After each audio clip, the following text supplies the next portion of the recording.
Good evening. Every night we come, the traffic is worse. We were just about 6 cars down, and it took 10 minutes to get to the driveway. This is a little too strong. Are you up there? Now I'm going to ask you a few questions, and I want you all to put the answer in your head, and then I'll have somebody raise their hand and give us the answer. Are you ready? I didn't hear you say yes. All right.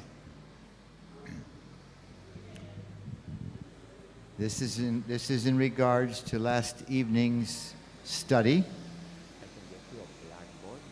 It'll be all right. It'll be all right. So here's the question. First question. Are there any omega-3 fats? Tell those gals to stop talking right there, would you? Shh.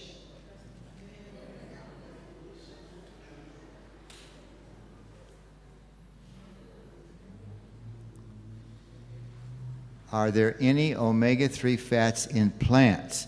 Now you got a 50% chance of getting it right, yes or no, correct? Y'all with me on that? So you all have the answer in your head? How many aren't sure? Let me see your hands. Only one hand? The rest of you are sure? All right. The lady sitting on the edge of the row right here with her white dress. What is the answer? She said she doesn't know, but she didn't raise her hand when I asked if anybody wasn't sure. What's the deal in here tonight? How many of you think you know the answer? Let me see your hands. Some of you are not listening. You're still talking to each other. Come on, folks. The question is, are there any omega-3 fats in plants? Yes. The answer is yes. Question number 2. Let me see how many of you got it right. Let me see your hands. Okay. All right. Did you have your hand up just now? Okay, good. I'm sorry I missed you. Are there any omega-3 fatty acids that we need, that, don't say it out loud yet, that are not in plants? Do you understand the question? Are there any omega-3 fatty acids that we need, some of you are still not with me, that are not in plants?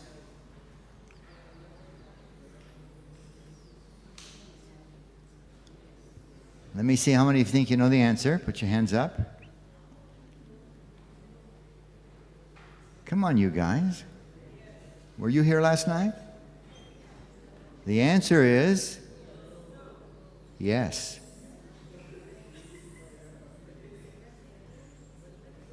Listen carefully. Let's review it. You don't need to watch those guys. Just look at me, please, as hard as that is. I explained to you last night that there is abundant omega-3 fatty acid in plants of a certain name, and I said it was that particular fat had 18 carbons in it. Do you remember that? Anybody know the name of that fat? Anybody? Alpha-linolenic acid, ALA, abundant in plants. There are 2 fatty acids, or fats, made from the fatty acids. One of them is 20 units long, and the other is 22. We need them. They are not found in plants. Y'all with me on that? Somebody raise their hand and tell me if I'm only going to use plants. Maybe I should just say, those fatty acids are found in some animals, not all animals, some animals. So if I'm not going to eat any animals, only plants, somebody raise their hand and tell me, where am I going to get those 2 that I do need? Yes. Thank you. Thank you. Yesterday you said that if we have ALA, we don't need EPA and the D whatever other one that you spoke about. Right. So you said that the ALA is a precursor, so our body will make it. right? That's correct. So that's why I said earlier that the answer was no.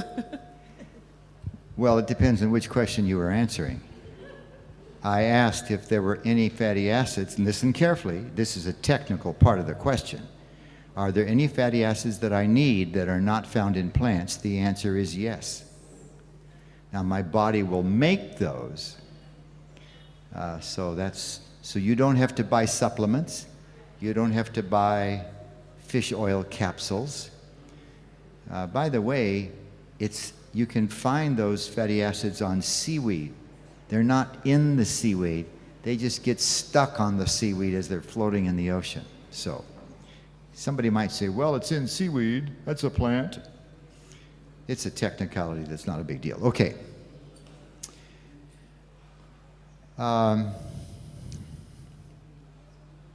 Somebody raise their hand and tell me what would be the problem with eating coconut oil? Somebody raise their hand. Who's bold enough to raise their hand? Anybody? Well, let me ask another question. Some of you aren't with me still. Please, once you sit down, please pay attention. I'm an old teacher, and when you're not looking at me, it makes me think that you're not listening. Yes. Nice to have you here. Somebody raise their hand and tell me what would be the problem with eating olive oil.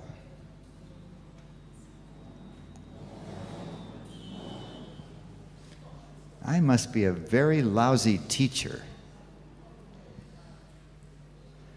Not a soul in here knows the answer to that question? Yes. Let me attempt. To the first question about coconut oil. No. Go. Let's stay with the question I have now. Okay. Does anybody know what the problem is with eating olive oil? I can't. Don't talk unless you raise your hand. There's a lady over here, or have you found someone else? Folks, don't you think you need to know the answers to these questions? All Okay, right, all for right. olive, you need to eat the whole That's not edible my, plant. That's not my question. My question is, what would be the problem with eating olive oil? Somebody else? Here, I'll give her this microphone. Do you think you know? Trying, it would increase in cholesterol in your system. She says it will increase cholesterol. It would do that a little bit. But the answer is the same answer to this question. What would be the problem with eating corn oil? Or safflower oil? Or peanut oil?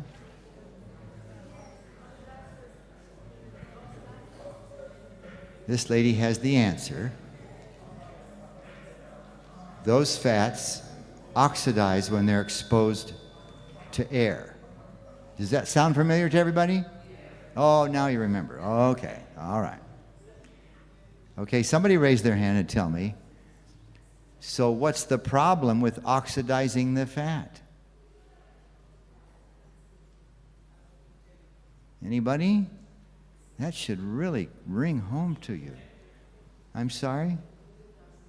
I'm hearing talk. Raise your hand. If you wait a minute. Take the microphone. It's carcinogenic. Oh, good for you. Would you give that lady an extra cookie tonight at the dessert? They cause cancer, folks. Do you remember the study done in Finland when they replaced the fat in their milk with soy oil? That saturated fat replaced with unsaturated fat. Y'all with me on that? Y'all with me? And they replaced their butter, which is pure saturated fat, with margarine, some of which is saturated so that it's solid at room temperature, but some of it is still not saturated. That's why we call it partially saturated fat. Are y'all with me on that? All right. So they replaced their butter with margarine and their milk fat with soy oil. What was the decrease in death rate from heart attacks?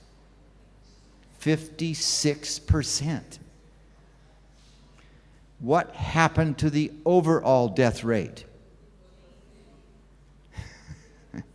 It did not change. I think some of you are saying that. Is that correct? Does that sound familiar to the rest of you? So there are just as many people dying, but not so many people with heart disease. Of what are they dying now? Cancer. So the answer to the question, what would be the problem with eating olive oil? It becomes carcinogenic when you expose it to air. Y'all with me, folks? Why does it not become carcinogenic while it's still in the olive?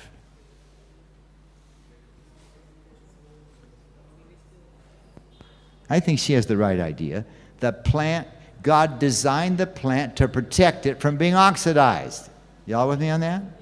By the way, teachers have known for many, many, many years that the sooner you review something, the better you'll remember it long term, which is why I always take a few minutes at the beginning to review what we did last night. The next question, and I want you all to put the answer in your head, and then we'll see if you got it right. So, are there omega-6 fats found in plants? You weren't supposed to say it yet, but the answer is yes. How many knew it? Let me see your hands. Come on, you guys. Did you know it? Put your hands up. All right. Do I need omega-6 fats? Just talk to me. Yes. Do I need more of those than omega-3s? The answer is yes. Anywhere from about twice as many to about 4 times as many is a nice, let's say, safe range. But if I get more 6s in comparison to 3s, more than 4 times as many, I start to have problems. You remember that from last night? Now, I don't know what it is in St. Lucia. It's probably about the same as it is in America.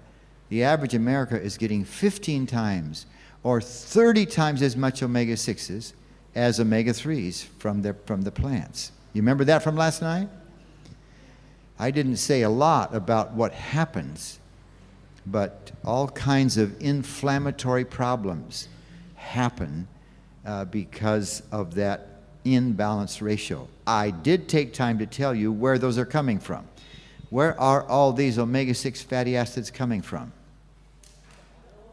From cheap fats that the restaurants and the manufacturers of processed foods use because it's cheaper for them to put those oils in what they sell you instead of olive oil or corn oil or something like that. Y'all with me on that? And so when you buy stuff, it's usually pretty high in omega-6 fatty acids, which is not good for us. Causes all kinds of things like arthritis and difficulty in breathing and so forth. All right, let's see. I was going to ask some other questions, but I can't remember them now. No, that's okay. So tonight, the cancer conundrum. Listen carefully. Scientists believe. Okay, go ahead. Question about the omega-6. If for example, we didn't know, or somebody don't know, and they go to the store, a health store, get omega-6 capsules, and just take it without omega-3, would it harm them? Yes, it's a bad idea to take any supplements. You're wasting your money, and you may even harm yourself. Since you asked the question, I'm going to tell you a story. 2 different universities in America, because everyone, all the people in the scientific community knew that smokers who get more vitamin A from the food they eat had less cancer. This is years ago already. The scientific community was aware less cancer in smokers if they're getting vitamin A from their food, more vitamin A than others, let's say. So they decided to do a study with a fairly large group of smokers, and at random they put them in 2 groups. In one group they gave a vitamin A supplement, and the other group they gave a placebo. Y'all know what that is? Nobody knows who's getting what until the study is done, and then they open up the codes and find out which group or which person got this, which person got that. Actually, as they were doing the study, they began to realize that the people getting the vitamin A supplement were getting more cancer than before. That is wow, isn't it? There's a number of examples out there of taking supplements that are bad for you. In fact, it wasn't the last time we were in St. Lucia. It was 2 or 3 times ago. I was just amazed. There was this pretty black woman on this great big advertisement is saying something like this: just take these vitamins and you don't have to worry about anything. Do you remember them when those pictures were up several years ago? I thought, what a sad day that people are allowed to advertise such falsehood. So stop wasting your money on supplements and just eat plants. Got it? Okay. So back to the cancer conundrum. Listen carefully. Scientists believe that every day in every one of us, cancer occurs probably many times. But in 99.99999% of the time, we have special cells called killer T cells. If you've got a technical background, the proper term is cytotoxic T cells. And they figure out that that's a cancer and they kill it. Y'all with me? That's pretty good news, isn't it? The conundrum is that every once in a while, for reasons that I'm going to explain, at least we know partly the reason, the killer T cells don't recognize that cell that became cancer and don't kill it, and it starts to grow. We all are very familiar with that. There's probably several of us in this room, including me, that are cancer survivors. I'll tell you right up front, the good news, among the good newses are that when you're on a plant-based regimen, you can make cancer almost always grow very slow. I was told 20 years ago I had 5 years to live. And the doctor was not lying. He just knew that a man with my cancer at that certain stage would be dead in about 5 years. Y'all with me on this?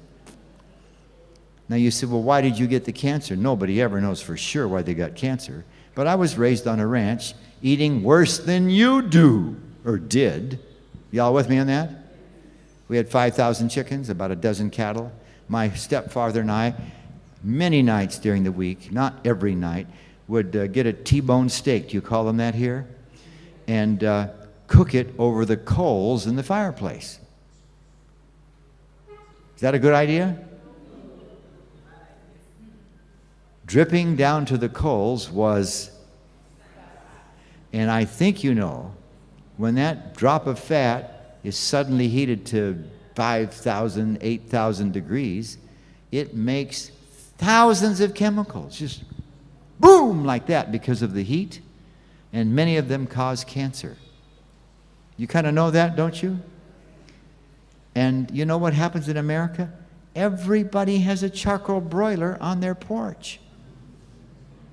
And when you cook over that charcoal broiler, it does what my stepfather and I did. It drips fat and turns it into terrible chemicals. And then we eat it. I came driving up this morning. I took my daughter to the airport, so Kimberly won't be here this evening. And there was a guy out there cooking. He had this big old oven and the smoke was pouring out. And I thought, the poor people stopping to buy stuff that causes cancer. It's amazing, folks. By the way, I thought since Kimberly's gone that I would show you my favorite picture of our daughters. Can you tell which one is Kimberly? Which one? The yellow dress? That's correct. She's on the right. She was 3 years old in that picture. Today she's 48, I think. Anyway, so here's what happens. We've actually known for almost 30 years, how the killer T cell kills the cancer. So there's a cancer cell, and there's the killer T cell. This is an actual photograph. And when the killer T cell is done, you understand, you can see this with a microscope. This is tiny, but you can see it with a microscope. When the killer T cell is done, there's a hole in the cancer cell. And it's as though the cancer cell leaks out and dies. Y'all with me on that? And as I say, scientists think that happens in our bodies every day in many places. No problem. Killer T cells find them. Let me show you how they do that. These are drawings now, not pictures. So the killer T cell makes these little balls and puts protein dots in there. The protein, the scientists have named it perforin because of what's about to happen. So the killer T cell fastens itself onto the cancer cell.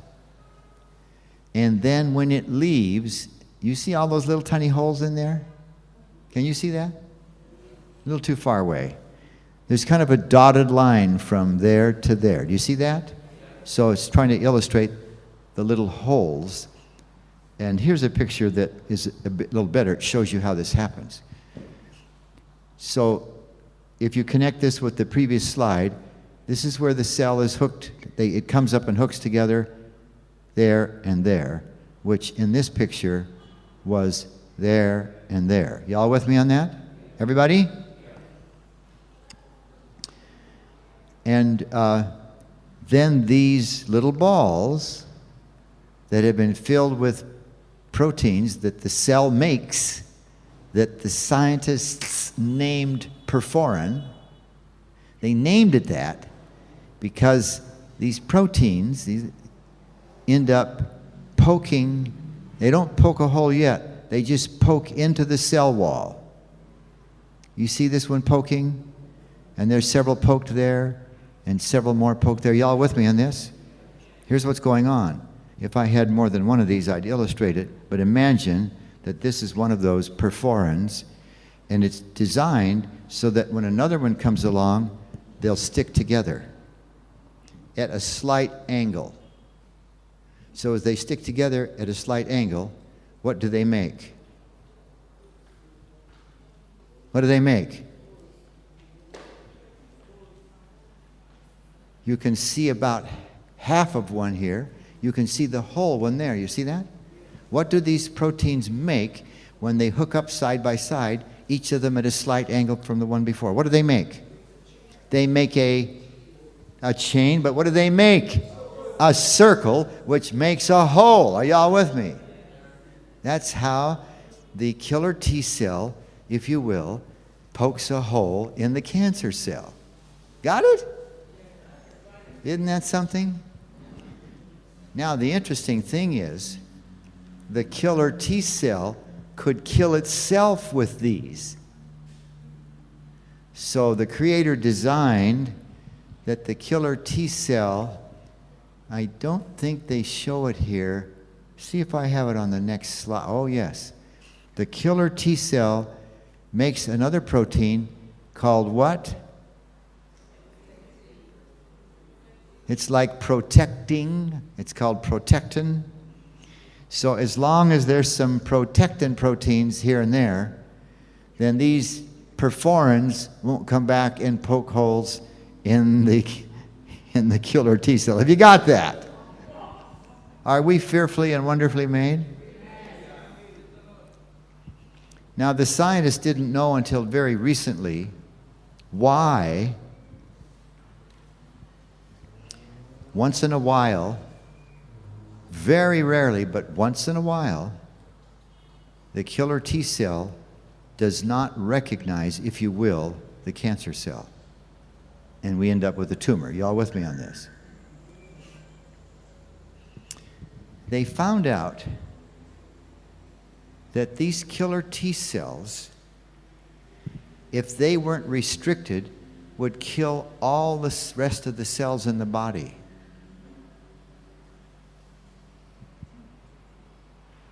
And as it was studied, they found out, and the picture, believe it or not, is way more complicated than this.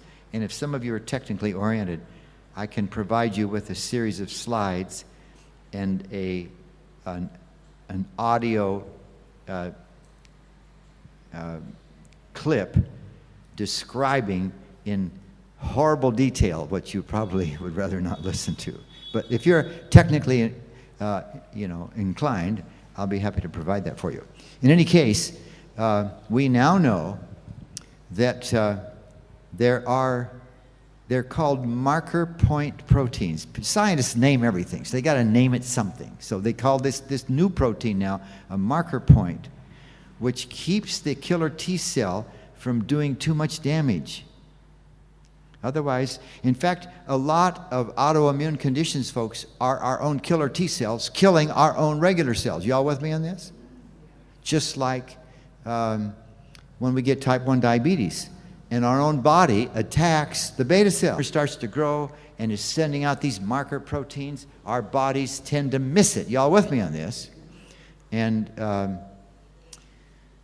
however, for reasons that we don't yet fully understand, once in a while the body, if you will, wakes up and can kill a great big tumor in a fairly short period of time. Some of you understand that I was a pastor for many years, besides after I was a science teacher. And I have anointed many church members who were sick and wanted me and the elders to anoint them and ask for God to intervene. We don't very often see that prayer answered positively. You know that, don't you? But a couple of times in my life, I've seen God do that. And I'll tell you, sometimes my own faith struggles. A lady came to me, one of my church members. She had a tumor in her tummy that made her look like she was pregnant. And when I first learned about it, when it was not nearly so big, I encouraged her to get it removed. But she was not about to do that. I don't recall why she waited quite a long time, but she came to me asking for an anointing. And I struggled with this. Can you relate to this? She was sure that the Lord is going to answer her prayer. Y'all with me on that? My understanding is that sometimes the Lord says yes, and sometimes he says no, and sometimes he says wait. We will all be healed when he comes. Is that correct? But so we got together and we prayed for this woman, and within about 2 weeks that tumor was gone. Now, I don't know if the Lord sent an angel to do something, or just how he did that. I think he probably used her own body to kill it. It doesn't matter to me how he did it. I may ask him one day when I get there, can you explain that to me? But anyway, aside from a miracle, in a way, folks, the fact that you and I take another breath after another breath is a miracle, isn't it? The complexity of what's going on inside of you and me is astonishing. All right, how are we going to deal with the cancer issue? There are two very, very substantial pathways, and one of them, folks, is prevention. It is remarkable how much cancer can be prevented by lifestyle. There's other avenues of prevention, but principally we're going to look at lifestyle. I think I mentioned this last evening in introducing tonight's topic. It's only been published for about the last 2 years. The #1 risk factor for cancer is overweight. So a bunch of you people in here who are slender, good. And those of you that are not slender anymore, you're going to change that. Amen? 1 pound at a time. By the way, it takes 3,500 calories to gain a pound, or to lose a pound, if you will, right? How many calories does it take to walk a mile? Anybody remember? Boy, I'm doing a lousy job. I don't know what I should do differently. Maybe if I stood on my head, you'd remember. Would that help? 100 calories approximately to walk a mile. Do you remember that I said that if you're not sick, you need to burn about 300 calories a day in activity or walk 3 miles? Does that sound familiar? All right. And that if you are not well, you have diabetes, you have hypertension, you're overweight. If you're overweight, folks, you're not well. Are you all with me on this? Or other conditions, Weimar Institute has found over the years a very good rule of thumb. It doesn't mean it's exactly 4 miles and not a step less. It doesn't mean that, but they have found that if that person will burn 400 calories a day in activity, that is enough to help their body do whatever else is needed and get well. Y'all with me on this? So 4 miles if you're not well, 3 miles. Do you have to do it fast? Good for you. You remembered that. Do you have to do it all at once? Can you do it in pieces?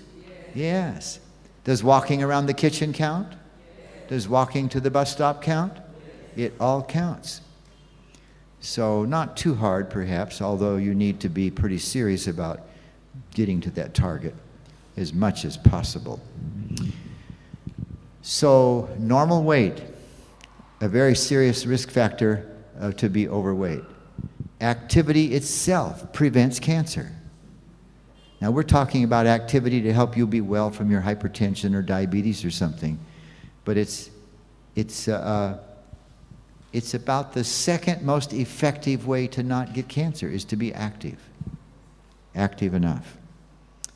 Smoking cessation. We all know about that, and there's probably very, very few people, if any, in this room that are smokers.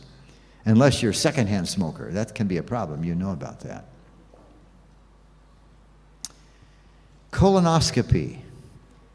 You know, when I was a young pastor, this would have been about 1976, the #1 killer of black men in America was colon cancer. The #2 killer of white men in America was colon cancer. It was a big, increasing problem. And the physicians finally figured out how to put an endoscope, E-N-D, it sort of means in, and actually they can make it traverse the whole length of the colon, up, over, and down, and even stick it a couple of inches into the small intestine. And of course you have to get cleaned out, otherwise they can't see. But if you will do that, we can prevent at least 90% of colon cancer. 90% of colon cancer starts in these little bumps called polyps. You all know about this, don't you? They usually draw them in a picture as a toadstool. They don't very often look like a toadstool, just a bump. And the gastroenterologist usually is the person who does this. When he sees it, in the beginning they had a scope they had to look in. Now it's on a big TV screen. And all of my colonoscopies have been done by friends, and they're willing to let me stay awake. I want to watch. Isn't that crazy, right? Most of you would rather just as soon be asleep, right? But anyway, once they spot this bump, they actually have another device. They push a little bit, and a little loop of wire comes out, and then they press a button, and they lasso the bump, and the wire gets, it's not exactly hot. It's what we call cauterized. You probably know about this. It's actually electricity. And they pull that noose tight at the bottom of the bump and cut the bump off. Y'all with me on that? Did y'all know that? Did y'all know about how that worked? Okay. Then he puts another little gadget in there, and he grabs that little piece of tissue and pulls it out and puts it in a bottle. And they send that tissue to the pathologist. It's interesting. My mother and father both were diagnosed with prostate cancer in their lifetime, which tells you what about me? I'm at high risk. And so I started getting colonoscopies when I was 45, which is what you should do if there's any cancer, colon cancer in your family. That's the rule. It's not a rule, it's just a recommendation, I suppose. Other than that, everybody should start getting them by the time they're 50. We're talking about prevention, is this correct? Yeah. Now, is this something you do here on the island rather regularly? Okay. And based on what they find in that tissue, the pathologist looks at it under the microscope and he can tell if the cells in that little bump they took out, in the polyp that they took out, they can tell if those cells are trying to multiply faster than they should, which says this little thing, it's on its way to becoming cancer, right? And so they'll tell you, you should come back here in, they'll decide, 5 years, 2 years, depending on what they find in the tissue. Y'all with me on this? This is a big issue, folks. We can save so many lives by doing colonoscopies. Okay. A whole plant regimen, especially soy. How many of you have you heard that soy is bad for you? Interesting. All right. You've now heard that soy is good for you. Would you like to know why? There's 2 reasons why soy got this bad name. One of them is the chalk. Oh, I'm sorry. I should have known that it was. Could we move the pulpit back so people can still see this? They can't see from over there what I'm drawing. Thank you, gentlemen, and bring the eraser back when you come. Just put it, if that's okay. Good. So I'm going to discuss with you breast cancer for just a minute. And in order to do that, I'm going to draw 2 things. I'm going to draw what we call lobules. Can you see what I'm drawing from where you're sitting? Someone said no? I clear. Is the light not quite right? So men have nipples and milk ducts like women do, but because of our low estrogen and high testosterone, they seldom function. In any case, imagine about 15 or 20 of these, and there might be 15 or 20 of those bundles in the breast, and in one bundle, they all connect. I'm going to draw this bigger than it really is. I got to draw it harder. They all connect to the milk duct. Lining the milk duct is a single layer a single cell layer tube inside the duct. Where else have you heard me talk about a single cell layer of like a tube inside of another? The artery lining. Y'all with me on this? It's very similar here. And because I've cut it in half, I'm just drawing the single cells like that. Y'all with me? But it's really a tube. Now here's what happens. At every menstrual cycle, all of these lining cells die, and just before they die, they copy themselves, so there's a new lining. Are y'all with me? Now here's the problem. Every cancer, there is absolutely no exception, is the result of mutations. That's a fancy word that means that the rungs in the ladder of our DNA. Are y'all with me on that?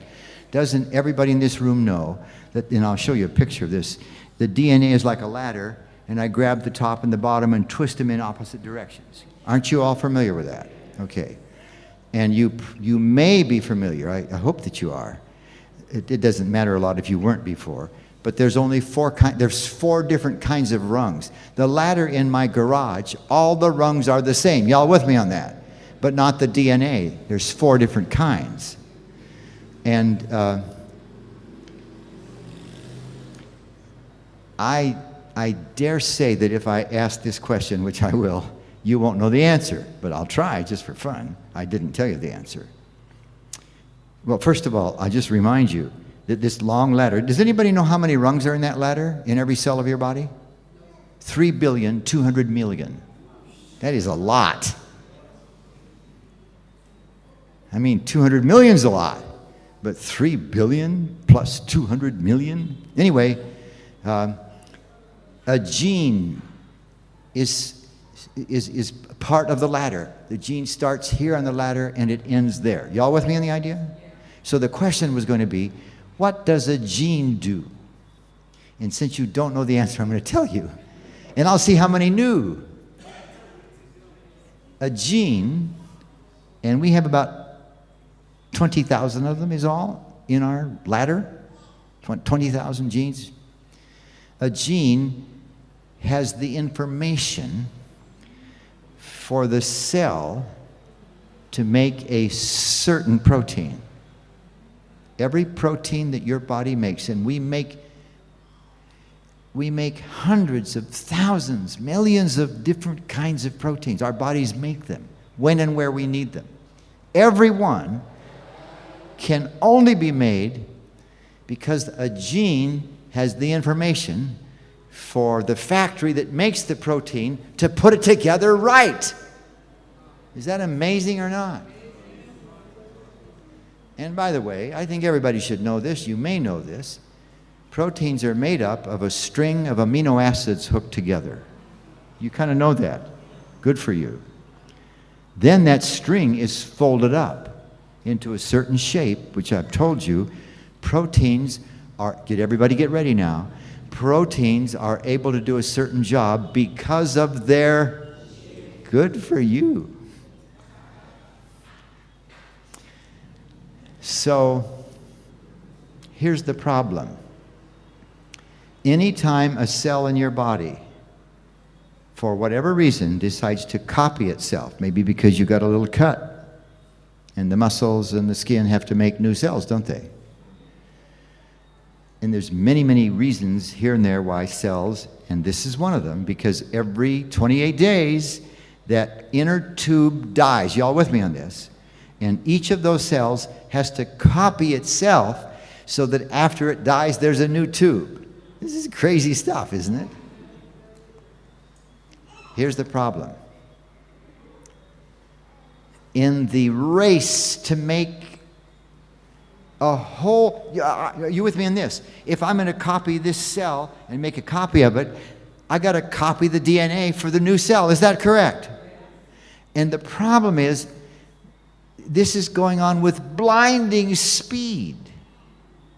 And every once in a while, a mistake is made. I thought God didn't make no mistakes. Maybe in the Garden of Eden there weren't no mistakes. But today, folks, every time you scratch yourself or whatever, you make yourself black and blue because you bumped into something, cells die, and cells nearby copy themselves to fix it. You know that, don't you? Every time that happens, there are mistakes in the ladder. Not a lot, but enough mistakes so that over time, those mistakes, and here's what I started to say about 2 minutes ago, there is no exception to this. All cancer, absolutely no exception, is the result of mutations or mistakes in the DNA for that cell. Y'all with me? So, every menstrual cycle, when these cells are replaced, there is some mistakes in them. Y'all with me in that? In the DNA. And it's so remarkably serious that 87% of breast cancer occurs in the lining of the milk duct. Got that? Y'all with me? Because of copy error, right? So when I get to heaven, I'm going to biology class. Why don't you guys come with me? Why don't we just all go there? And we can ask questions. And the teacher will never be stumped. Are y'all with me? There's plenty of times when people ask questions, you know what I have to say? I don't know. I'll maybe try to find out. Maybe nobody knows, right?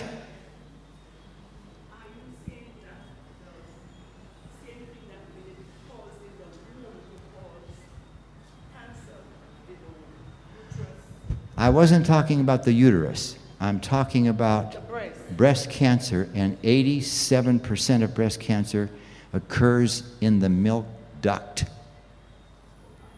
Y'all with me? Yes, but I was asking, I understood that, but I was asking, is that the same thing since you say every 28 days? And as women, we know what happens. Oh, sure. The blood cells that are lost and replaced, those blood cells have to make DNA for the new blood cells. Now, there's a little difference here. I don't know if you know this, folks, but red blood cells are unique. Actually, don't hold me to this percentage. I read it just a few days ago, and I can't remember. It's about 80%, I'm pretty sure that's the figure, 80% of the 70 trillion cells that make up you and me are red blood cells. It's amazing how big a part these cells that carry oxygen play. 80% of all of our cells are red blood cells. And red blood cells don't have a nucleus. Red blood cells don't have DNA. Red blood cells don't have most of the structure in all other cells that the cells use to keep themselves healthy, which, if you'll make the connection, is why red blood cells tend to fall apart in 2 to 3 months, and we use that to measure the average blood sugar. Do you remember that? Red blood cells have hemoglobin. The hemoglobin, a percentage of it has sugar attached. Did we not talk about this? Everybody nod their head, right? Does this sound familiar? And the sugar attached to the red bloods, to the hemoglobin in the red blood cell, is the reason it's a measure of the average sugar for the last 2 to 3 months is because the red blood cells only last that long before they fall apart. Does that sound familiar? I wish you guys would nod to me and let me know. Okay. Anyway, just to make a connection with what we said the first night, correct? Now, interestingly enough, the lobules also have a lining. Y'all with me? And the same thing happens there. And why it's so much less here than there, we don't know. But about 12% of breast cancer is it occurs in the lining of the lobules, lobular breast cancer. Y'all with me on that? Add those two up, what do you get? Isn't that about 99%? No. Okay, I got this number wrong. I apologize. This should have been 84%. My apologies. So what's the total now? 96. 96% of breast cancer occurs because of copy error, either in the milk duct or the lobules. Y'all with me on that? And if you take away that 96%, women and men get as much breast cancer as women as far as the rest of it's concerned. You follow what I'm saying? We don't get lobular or milk duct breast cancer. Y'all with me on this? But both of us can get cancer in other places at about the same rate when you take out the issue with the copy error in the ducts and lobules. What's that? What causes the error? You talk about an error happening, that's why this happens in there. The question is, what causes the error? Oh, what causes the copy error? Y'all with me on this? We don't exactly know. Our guess is, because this thing is built so rapidly, it's just blinding speed that mistakes are made. And there's only 4 kinds of rungs. Y'all with me? And I hope this can make a little sense to you. It's the order of the rungs that is the pattern. When the factory knows the order of the rungs, then it knows how to put the protein together that gene coded for. Y'all with me on the idea? The gene has a code, if you will, or it has a pattern, right? So you just have one rung that's the wrong rung, and now watch this. This protein that is now made from that gene has a slightly different shape. Would that make sense? Because one of the amino acids is the wrong one, see? Y'all get that a little bit? Yeah. So, good question. Okay.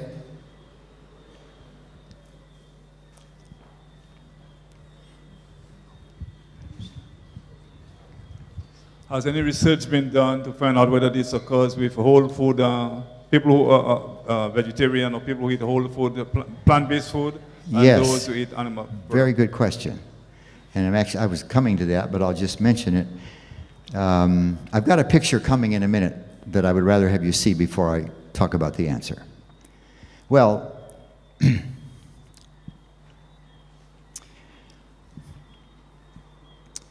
the point that I want you to get from this discussion is that, number one, all cancer is caused by mutations. Many mutations we get from our mother and father. Are y'all with me on this?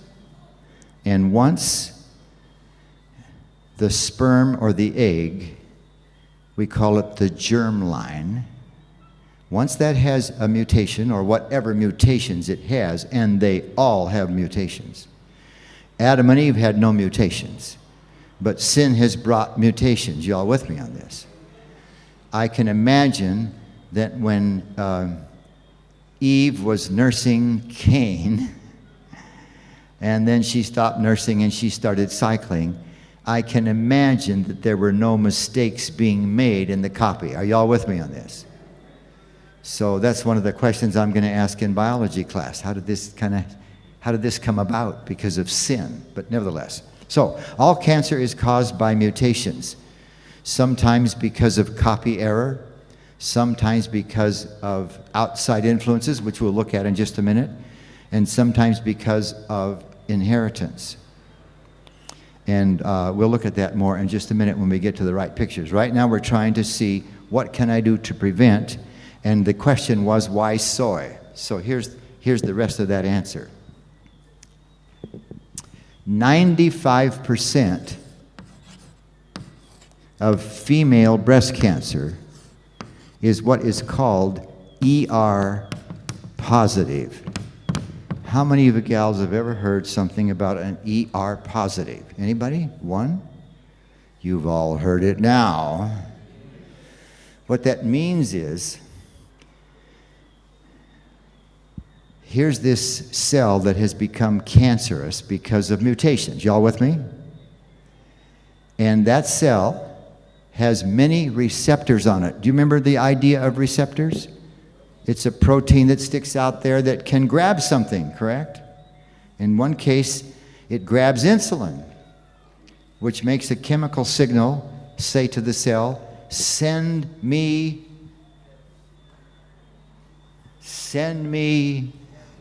sugar grabbers. Does that sound familiar? You remember that? Okay, in this case, the receptor is an estrogen receptor. So an estrogen molecule comes floating by in the blood, if you will. It's sort of between the cells and not directly in the blood, but the receptor grabs the estrogen. It's supposed to do that. But in the case of this particular cancer, we say the cancer is an ER, an estrogen receptor positive cancer, which means that when the estrogen receptor grabs estrogen, it makes the tumor grow faster. Y'all with me on this? And because such a huge percentage of breast cancer is ER positive, and because females make lots of estrogen, these cancers, this is a big problem. In America, I should have looked it up for you, St. Lucia. In America, 40,000 women die every year from breast cancer.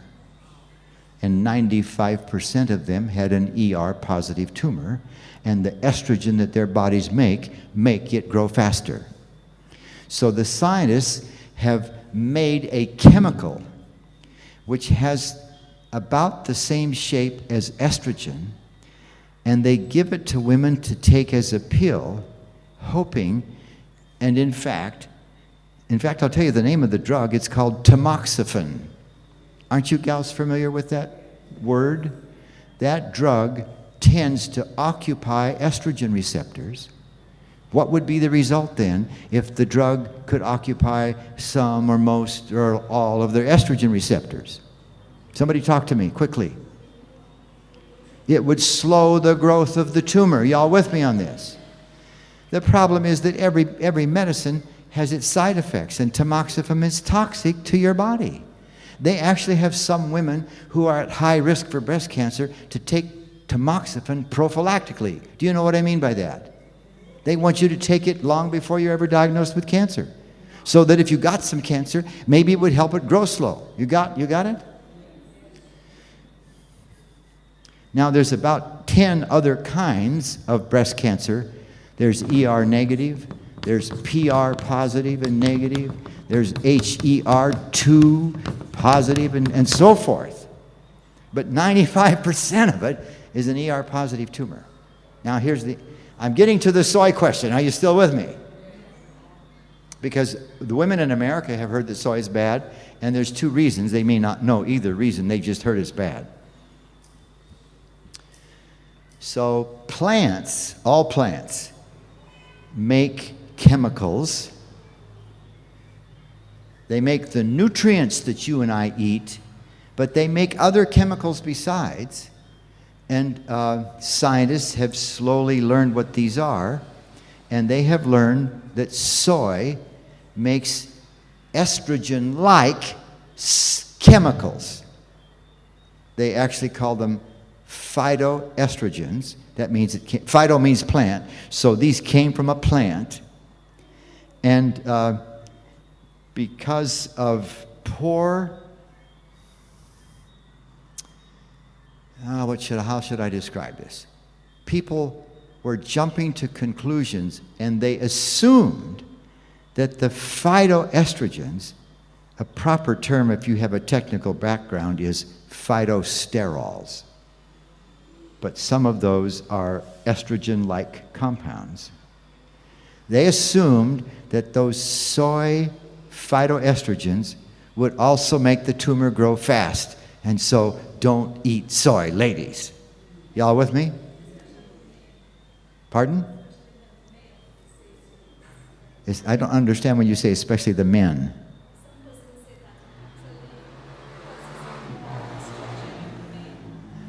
Oh, some people were saying men shouldn't eat it because it would make them a little bit more effeminate because of the estrogens. Is that kind of what you're saying? Which, of course, is completely false.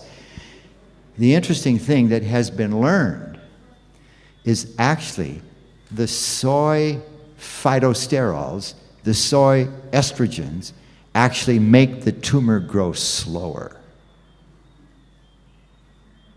Would you please write that down somewhere? Y'all with me? If some of you are technical background, I can give you a 2-page summary of all the research that's been done that shows these kinds of things. The other reason that Americans have learned, I hate the term because it's bad learning, that soy is bad for you, is because about 97% of the soy that's raised in the world is from a genetically modified seed. And I really need almost an hour. Let me just tell you this quick story. About 3, 4, 5 years ago, I was asked to do a lecture on the question of genetically modified food, or GMO if you wish. I thought I knew the answer. I took the time to do some reading. I also called about a half a dozen friends. A couple of them were my former professors from graduate school. How many of you know the name Neil Nedley? Is that name known? Not many. If you watch 3ABN, you'll eventually see Neil Nedley. And when he is on, they get the most emails and calls in with questions than any other person that ever gets on 3ABN. Dr. Neil Nedley. He's the current president at Weimar. I think I told you when he first became the president 11 years ago, he couldn't be there because he was practicing in Oklahoma. Weimar's in California. He called me up and asked me to be the administrator for 2 years. You remember that story? All right. So I know this man very well. I have incredible respect for his knowledge. So he's one of the 6 people that I called. I called Dr. Ken Burke. He has a PhD in food science. If you want to ask somebody that would be an expert on that question, it would be somebody that has a graduate degree in food science. I called the medical director at Weimar, Clarence Ng, a physician who's been at this work for many, many years. I called 2 or 3 other people. They all said the same thing. I will quote to you the exact words that Neil Nedley used. This is what he said now. This is about whether or not genetically modified food would be harmful for you. Are y'all with me on this? This is what he said. He said, Jim, I don't think it is, and I don't think it ever will be. Now, I just wanted to be sure that what I thought was correct, and I gave the lecture, and I explained why. I could tell you why in 3 or 4 sentences, but it probably wouldn't make any sense at all, but I'm going to do it anyway. If you understand that a gene codes for a protein, y'all with me?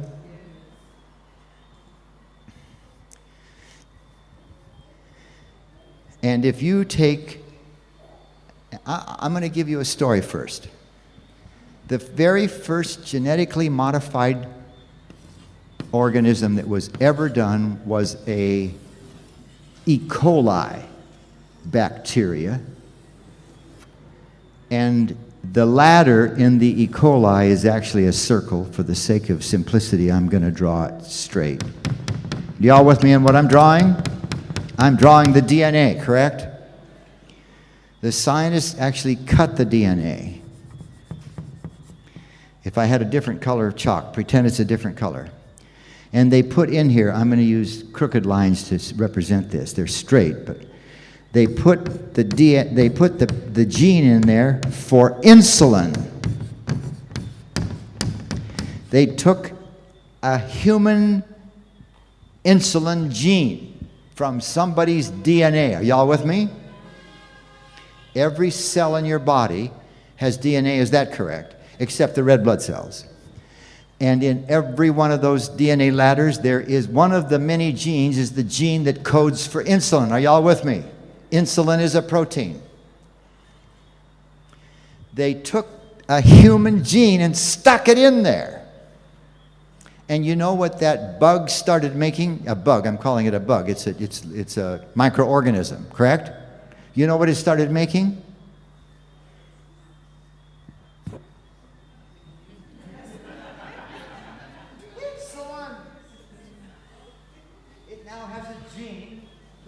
codes for insulin. So what is it going to make? Insulin. Now, starting, don't hold me to this date, this is pretty close. I think it was 1924 that scientists finally figured out if they would grind up the pancreas of a cow or a pig, they could keep a child alive that had type 1 diabetes by trying to get the insulin out of that pancreas and purifying it a bit and injecting it into the child. Y'all with me on this? Up till that time, these children died a horrible death.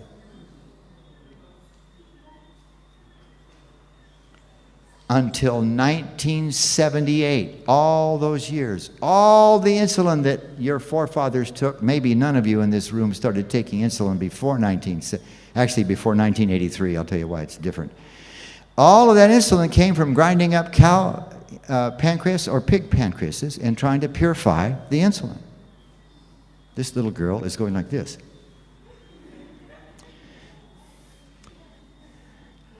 So, however, so the scientists put in 1978, they did this, and they took the insulin and tested it on rats, then they tested it on people, and finally the Food and Drug Administration in the United States, which is where this research was done, approved the use of this artificial insulin. Although it's exactly the same as human insulin because it uses the gene that codes for insulin. Y'all with me on this? Go ahead. Why is an E. coli? What? Say it again. Why was an E. coli cell used? Or I'm not getting your word. you said it was in E. coli? E. E. coli, the cell. Oh, E. coli. Yeah, E. coli. They could have taken any organism and put that gene in there, and the organism would start making insulin. But because we have known more about E. coli than anything else even close, they took something that they knew the most about. Good question. Never had it asked before, but it's an interesting question. So all the insulin now, folks, no exception to this, is made by E. coli bugs. They put them in a great big vat, thousands of gallons. They feed them all the sugar they want, and when they open the faucet, what comes out? Insulin. And the scientists have gotten tricky. They have taken that gene and just changed one rung to a different rung, and lo and behold, the protein, insulin, now has a slightly different shape. Y'all with me? And it lasts longer. Have any of you ever heard of long-lasting insulin? And short-acting and so forth. So scientists have played with the ladder rungs and made different kinds of insulin that sort of help them with patients' control. Now, if you followed all of that, here's the bottom line. The only thing that's different about that plant that had some genetic modification, follow me now, friends, is that it is now making a protein that it did not make before. What did we put in that plant that wasn't there before? A new gene. Genes code for proteins. Come on. Are you with me? So the plant is making a protein it didn't make before. And when that protein gets into my tummy, what happens to it? It gets unfolded. Does that sound familiar? All protein, folks. Doesn't matter where it comes from. When it gets into the hydrochloric acid, that special shape is unfolded. Y'all with me? And now you have a chain of amino acids, right? Which get cut up in the small intestine. Those amino acids go to all your cells so they can make the proteins that they want to make. Did you get that? Does it make sense why Dr. Nedley would have said, Jim, I don't think it's a problem. I don't think it ever will be. Are y'all with me on that? Okay. I'm going to ask you questions about it tomorrow night.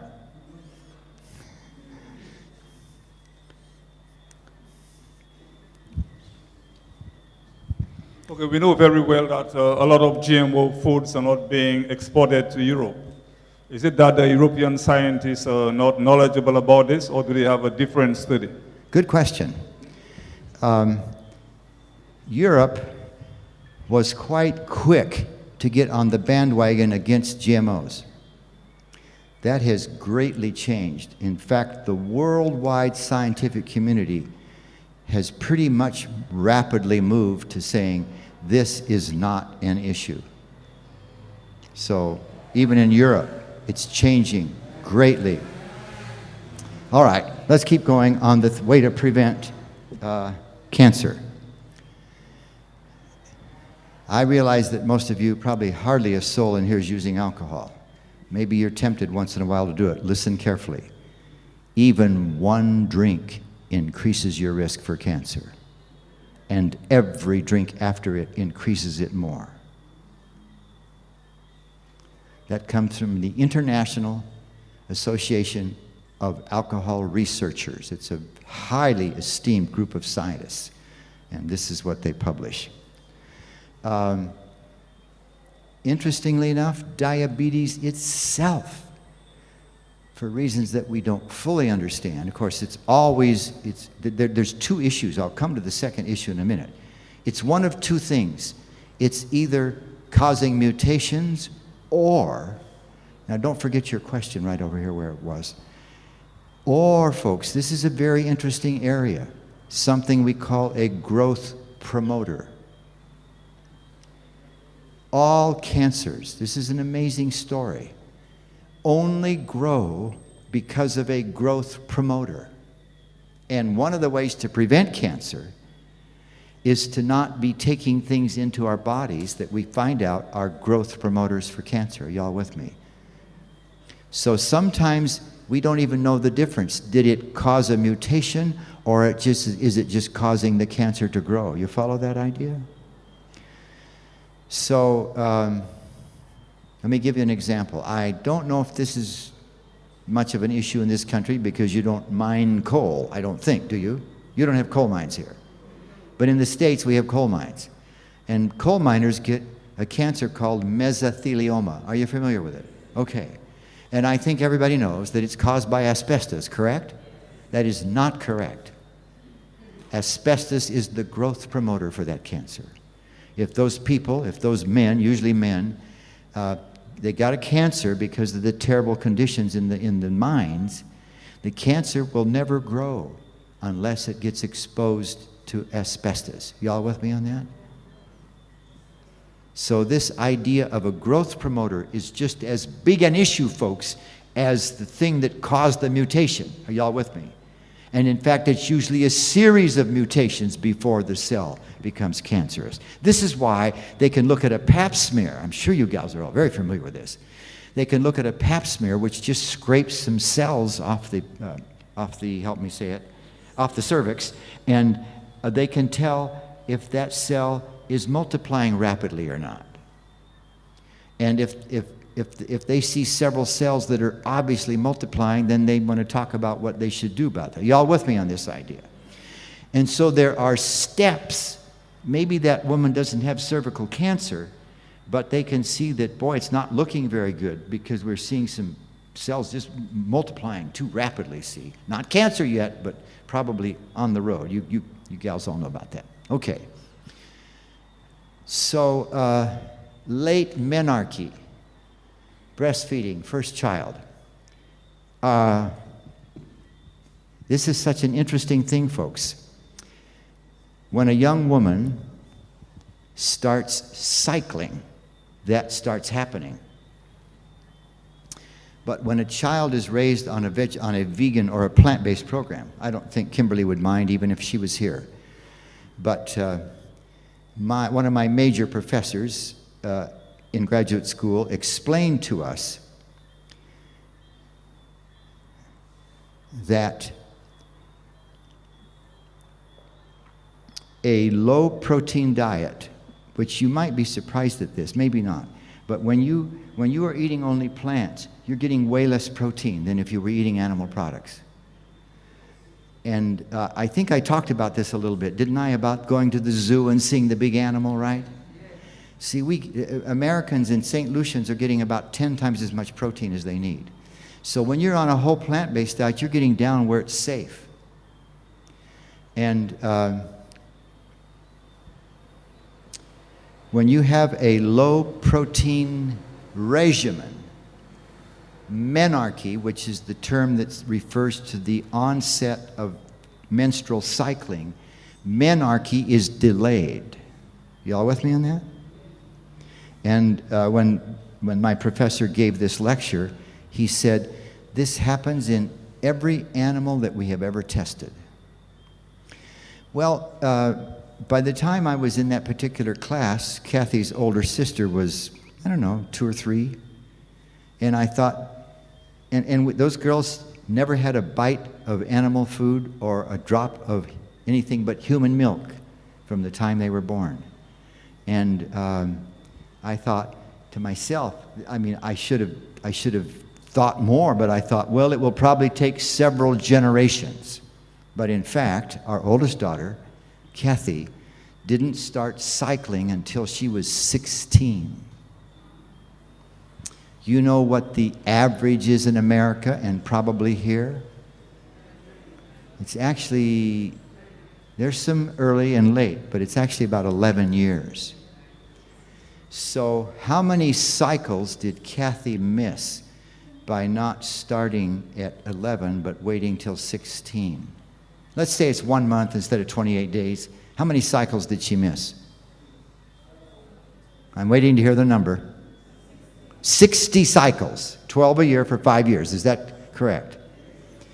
That puts her at tremendously reduced risk, for ladies, for all female reproductive organs. Y'all with me? Because we see the same kind of thing in more than one place, where the cycling increases the risk for cancer of that organ. So do you understand why late menarche is a way to help prevent cancer? Y'all with me on this? Everybody? Okay. And so is breastfeeding. This doesn't occur with all women, but most women do not cycle while they're nursing. I don't know if you gals know this, but some women cycle while they nurse. And the more children there are. One of you told me that you were one of 15.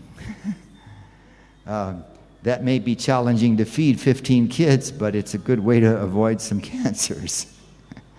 And for reasons that we don't fully understand, if the first child, we used to say before 35, but now the data indicate if the first child is born before the mother is 30 years of age, she has even more protection from female reproductive organ cancers. Y'all with me on this? All right. Virginity and monogamy. I don't think Neva would be embarrassed for me to tell you that she and I were celibate until we were married. And we have been faithful to each other for 54 years.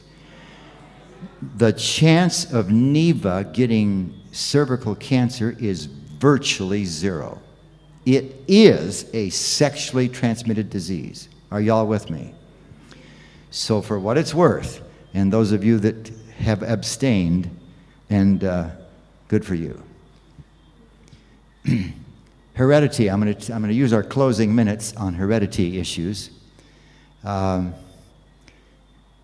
replacement therapy, I think women all over the world learned back in 2004. The research in the States came out saying, whoa, this stuff is bad for women. It's causing cancer, among other things. You remember that, ladies? In America, overnight, 35% of the hormone replacement therapy was stopped. Caffeine-free, and so forth. Let me quickly go on now because of time. I've already talked about colon cancer, and I want to pass this up, and because I don't have my computer in front of me. Here we go with the China study. This is the book. Inside the book, there is a page for every type of cancer. And I'm going to make that bigger so you can see that the counties have lines. Some of them are much smaller because it's more dense. And the reason some are lighter and darker is because the darker they are, the more cancer there is in that county. Remember how many people were in this study? 800 million people. And because they have the same genetic background, genetics is not an issue. Y'all with me on this, right? And this is just one page to illustrate. What we have here is the particular cancer type and how much it occurs in males or females. And the reason there's two numbers, this is very interesting. In some counties, there's only 7 people out of every 100,000 that get that cancer. In another county somewhere else, there'll be what? How many? How many? 248 out of every 100,000 people. Now I want you to notice something, folks. How huge the increase is in these cancers depending on where they live. There it's 14 times higher for all cancers, or 20 in men. Are you all clear why there's 2 numbers with a dash? One is the largest incidence and one is the smallest incidence of that type of cancer. Some county is that high and some other county is that low. Look at this. The numbers get worse. 35 times higher. 64 times higher. 75 times higher. Here's what's going on, folks. The China study showed it was lifestyle. And the people who lived out in the country and ate from their gardens are the ones who had these extremely low rates of cancer. Y'all with me? And what do they have to do in order to raise all this food? They have to be active. They have to carry the water often, from a long distance maybe. So this is just the most astonishing work that's ever been done in terms of disease and lifestyle. Incredibly huge differences in people succumbing to diseases. And here's an interesting story. What we found was shocking. Low protein diets inhibited the initiation of cancer, regardless of how much carcinogen was administered. We found that not all proteins had this effect. It was casein, which is mostly milk protein, which promoted what, friends? All stages. Now let me tell you what the stages are. Here's a healthy cell in your body. Because of a series of mutations, that cell has now a cancer cell. Y'all with me? That's initiation. It takes about 100 days before that cell will copy itself, and there's now 2 cancer cells. In another 100 days, there will be 4. Another 100 days, there'll be, that's called the doubling time. 100 days is the average. Some cancers grow more rapidly, some not so rapid. It will be 8 years before that tumor is the size of the dot at the end of a sentence. A period at the end of a sentence. Isn't that amazing? It'll be 10 years before it's the size of a pencil eraser, which can now be palpated or imaged. You all with me on this? Here's the problem. It is virtually never the case by the time that thing, and this is very bad news, and I'm sorry to say it, folks, but there is good news. It is virtually never the case. I'm sorry for the double negative. That cancer cells have not gotten away. Shall I say it the other way? It's virtually always the case by the time it's big enough to be seen. Cancer cells have already left. You all with me on that? Which is terrible news, isn't it? So you have this initiation, and then you have this growth promoter. There are many cancers, folks, and in the States, I don't know if it's come here yet, there's this big issue about over-treating breast cancer or even prostate cancer. We see some little tiny, tiny tumor in the breast. Maybe it will never grow. Y'all with me on this? They call it ductal carcinoma in situ. Most of the cancer occurs in the duct, right? DCIS, ductal carcinoma in situ. And in many cases, there's no growth promoter. So they're saying, wait a minute, we're giving people chemotherapy and we're removing their breasts. We're over-treating this stuff. We need to wait and see. The cancer cells have already gotten away, folks. Y'all with me on this? So, and guess what is often the growth promoter for the cancer cell, according to the slide up there? What kind of? A high protein diet, especially if it's from what? Cows, or really animals in general. Are you folks ready to stop eating all animal products yet? God bless you. God bless you. A very good choice. Will it be easy? Now the brethren, and I'm so thankful for this. I have a great burden, folks. Please listen to me carefully. I want you to be well. You don't know how much I want you to be well. But my greatest dream is the effect that you could have on this whole country. I wish you all would have said, amen. You need to live it, don't you? Is that a motivation for you to live it? It is for me. If nobody was ever watching me, I might get tempted. Are y'all with me on this? And they're going to organize you into a group. I think they're going to tell you, I hope they do this, you can't be part of the group unless you have decided. What did I say? You're going to do this. Are y'all with me on this? I'm just pleading with you folks.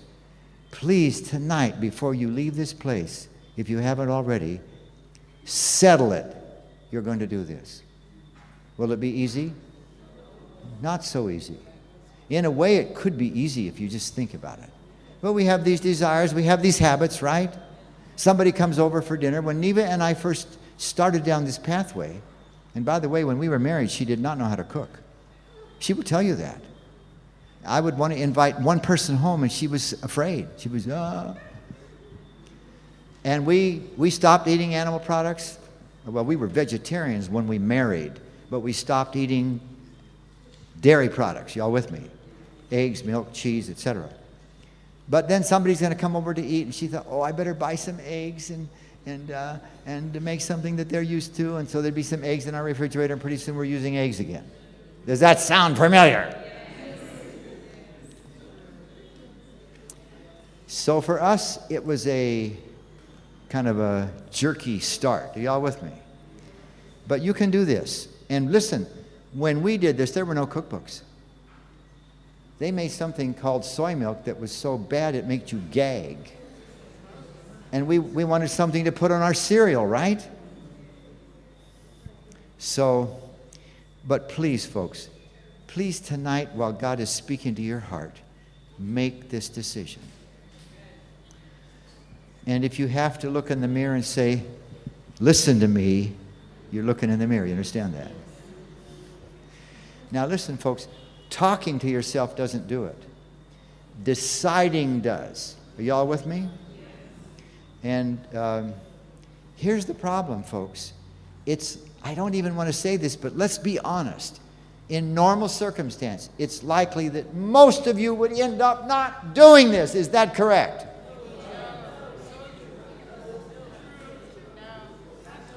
In most circumstances.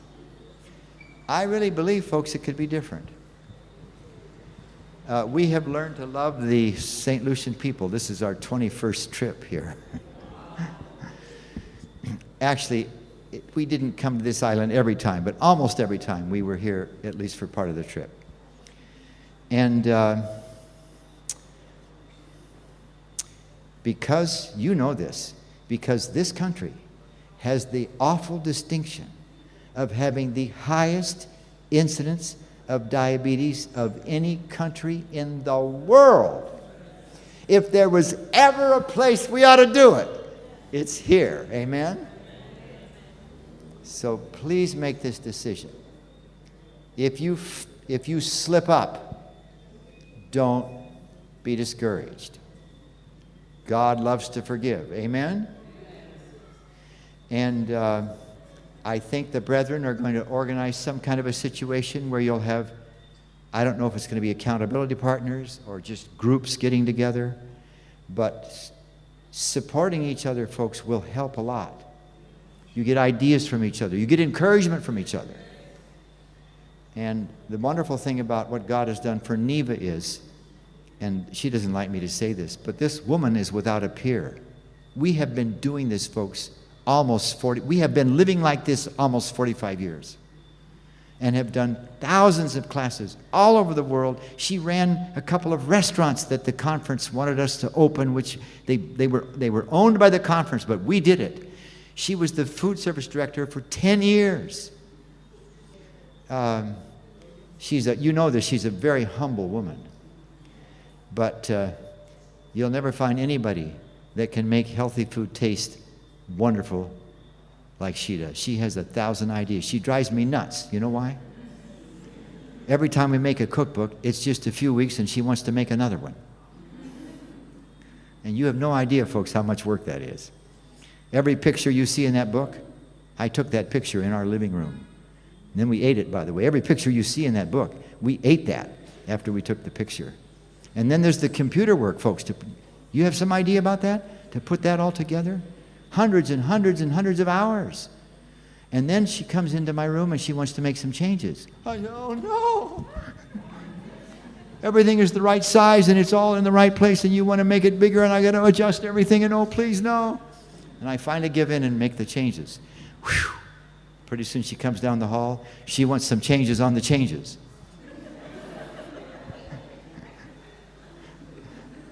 But these are all for the better. Are y'all with me? So I'm very grateful. Give the man the mic if you would, please. 2 rows back. Now, he gets more questions tonight than anybody else. I'm not sure why this is, but go ahead. People are not asking questions, so I'm asking the questions. I appreciate that. All right, in Counsels for Diet and Health, Sister White says that the time will come when flesh eating will not be healthy anymore. Sure. And then we have seen this, and even the heathen has seen it. I mean, those who are not Christians, they have already seen that, and they are switching from animal to a plant base. And the second thing is just a thought. Let's look at the time when the children of Israel were being freed from slavery. While they were going to earthly Canaan, God gave them a special diet, and that was manna. That's right. Now we are about to enter the heavenly Canaan. That's right. Wouldn't God do something similar to that? So there we have the plant-based diet should be introduced into our diet. Yeah. Now God's diet, and this is just an opinion for them, he didn't rain down strawberries one day, and then blueberries, and then corn. He gave them the very same food every day. In my opinion, and you won't find any support for this directly in the Bible, I think he was trying to teach them something. God has designed that you and I have wonderful variety in our foods. He wants us to enjoy. You think about when we get to heaven, folks, is there going to be a huge variety of different kinds of foods there? Except the tree of life is going to have 12 kinds of different mangoes on it. That's all. No, that's all right. So, let me quickly try to finish in the 2 or 3 minutes I have left. Successive mutations, I've talked about that. The carcinogen, then the promoter, are you with me? And finally, the next step after initiation and promotion is that it sends cancer cells. All right. What I'd like you to do here is notice this one.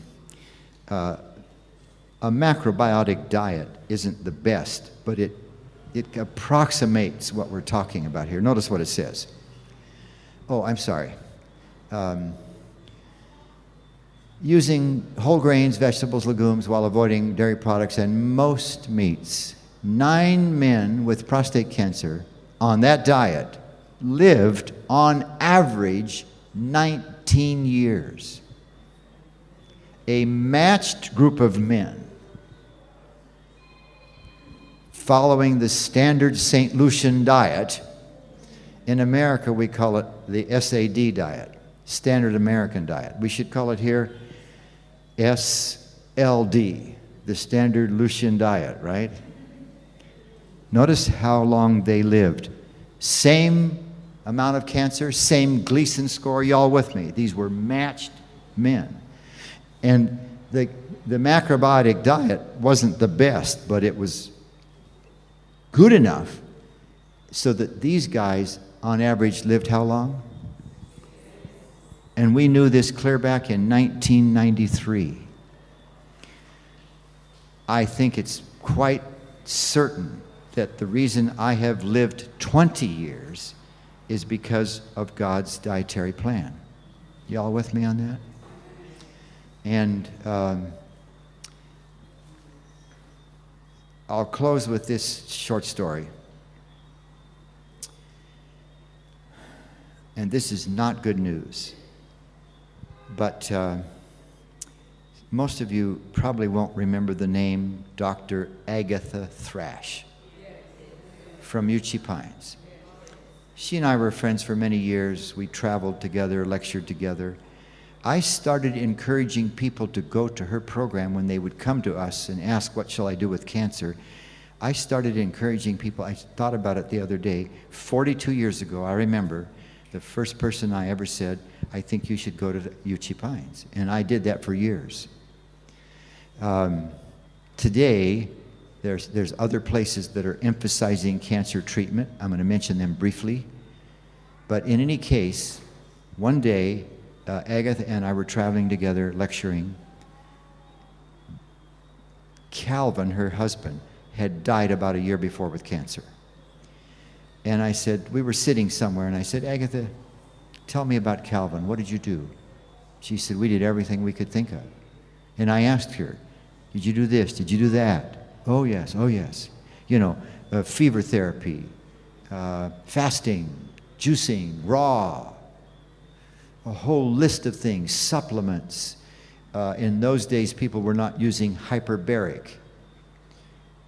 Today, there's this idea that if you put somebody in a tank and increase the air pressure, oxygen would be, it's true, it would be in a higher concentration. Hyperbaric refers to barometric pressure, hyperbaric. Hyper means more. And we do have research that shows that wounds will heal more quickly when there's hyperbaric treatments. Y'all with me, please? Okay. And she finally turned to me. Listen carefully, folks, what she said. She finally turned to me and she said, Jim, we just don't have the answer.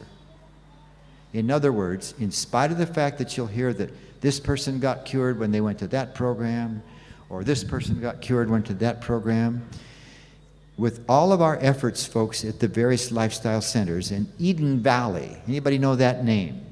It's near Denver. The current physician there is Keith Schleifert. I know him well. Talked to him just the other day. Of course, I know all the physicians at Weimar, and I know the physicians at several other places as well. There is nothing that happens, folks, with cancer that's consistent. At Eden Valley, occasionally tumors will shrink. And they use all of those things I mentioned, plus some supplements like CoQ10, and they use hyperbaric.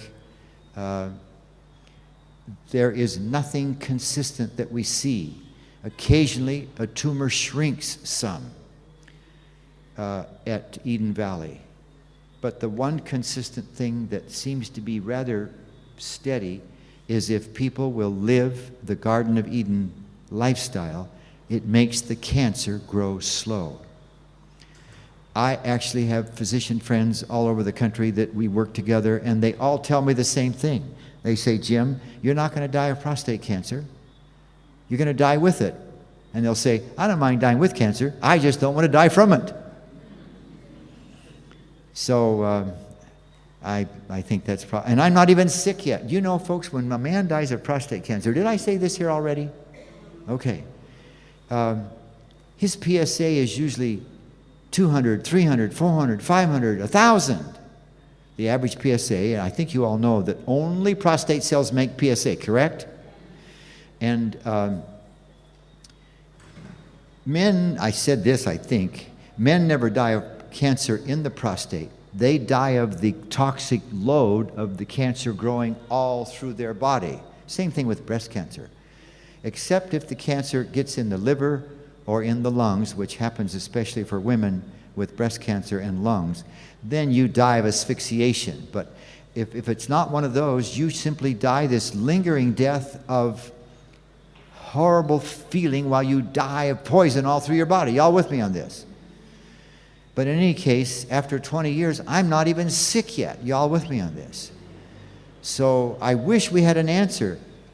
And you'll find stuff on the internet. Oh, this will do it. Folks, I'll just tell you, there's nothing out there yet that has been researched that is consistent in terms of a cure. Are y'all with me? It's just like Agatha when she turned to me and said, now she's passed away now from a stroke here, you probably know, what, 4 years ago or something. She said, Jim, we just don't have the answer. But we do know that we can prevent cancer, folks. It's amazing how much cancer we could prevent. And if you ever get diagnosed with it, I'll bet that will help you follow this very carefully. Is that right? And I'll tell you what, folks, I use nut products sparingly.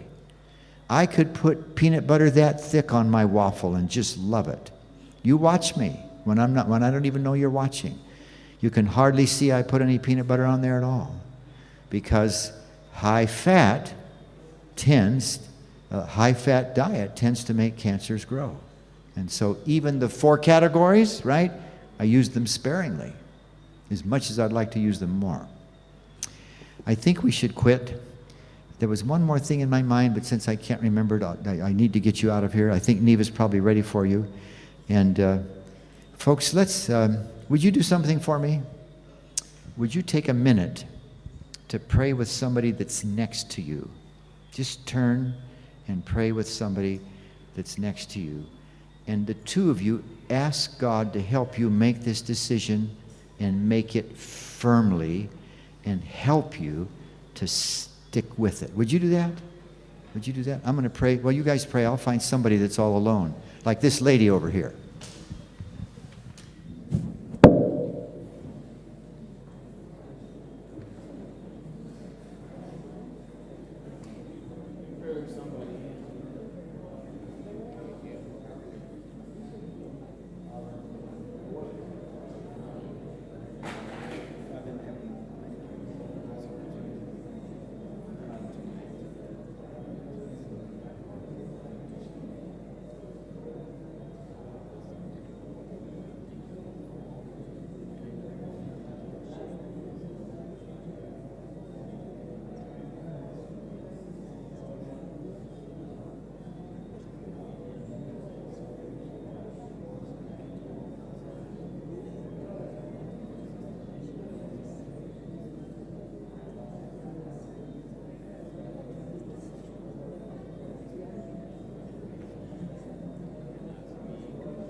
Amen.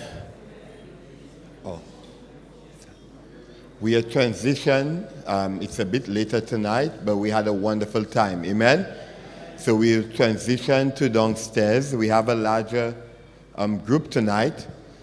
Some of you can feel free to stay up here. It will be streamed. However, I think we should have sufficient space.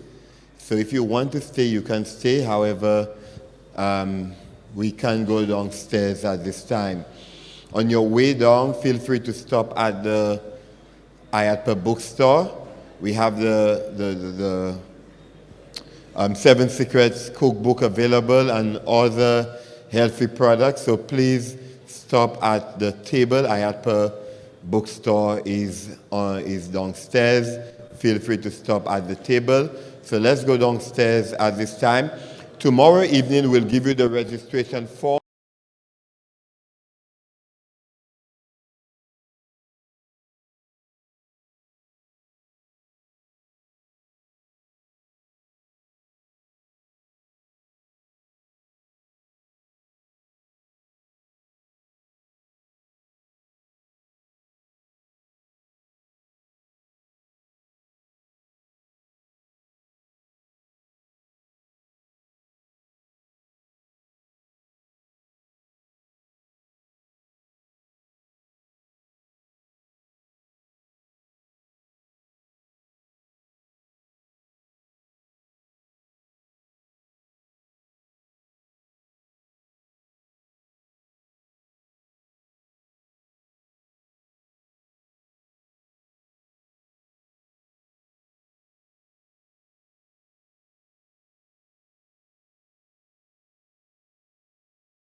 we use the mic instead. We use the room mic instead. And not this one? Leave that one. Okay. I'm really... I think you're... Oh, you're too loud. They got me wired up with 2 mics tonight.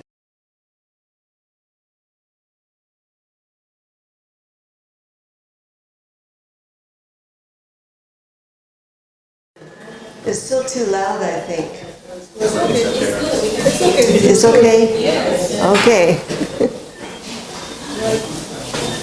So tonight, we've got just tonight and tomorrow night, and I wanted to start with the dessert just to show you one of the desserts that we're going to have. We're going to do 2 of them tomorrow night. And so just want to do that first to get my blender finished with that, and then I'm going to show you one other thing, and we're going to have some samples. But tomorrow night's dessert is going to be this lemon cream pie. Now, some of you who have been to classes that we've done here before, that's a real favorite that I like to show. So you may have had this, but it may have been a long time, and don't know if you tried it. Have any of you made this lemon cream pie in this cookbook? Okay, so this is all going to be a learning experience, isn't it, for all of us?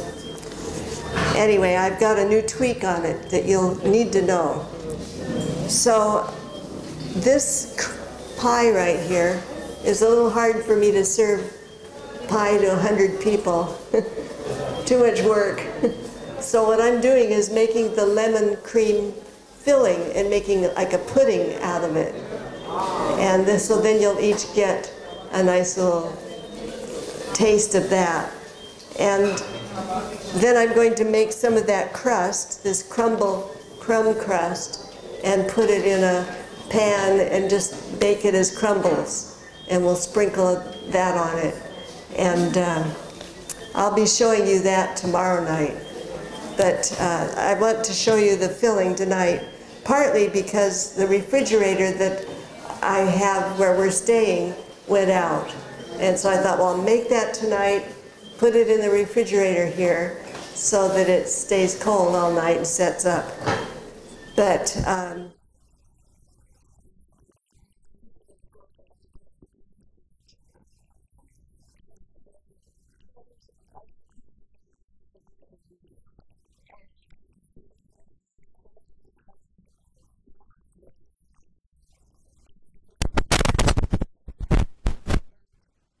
I have a 3 times this recipe that I often make when I do it for a group like this, and it fits in one of those sheet pans.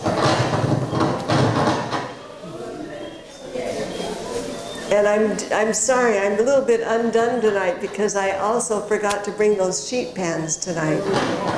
But and we were going to make some French fried potatoes on them and give you a little French fried potato that we bake to taste. Well, we'll do that tomorrow. You get that along with your lemon cream pudding tomorrow. But anyway, I don't have that pan to show you, but it's a large 16 by 11 pan, I think. It's what they call a half sheet pan. It has a little bit of a side on it, and if those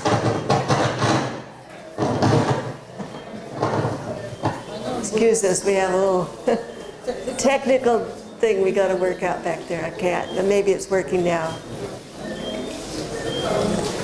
So I showed you last night those nonstick sheets that we put in the pans, and so it's that pan and that sheet that just fits in there. And we looked online today, so those of you who want to order them, in the handout that we're going to give you tomorrow is the link so that you can order them. There was a really good buy on them. So I will show you that tomorrow. So what I do is I go 3 times this lemon cream pie recipe, and that exactly fits. I'm sorry.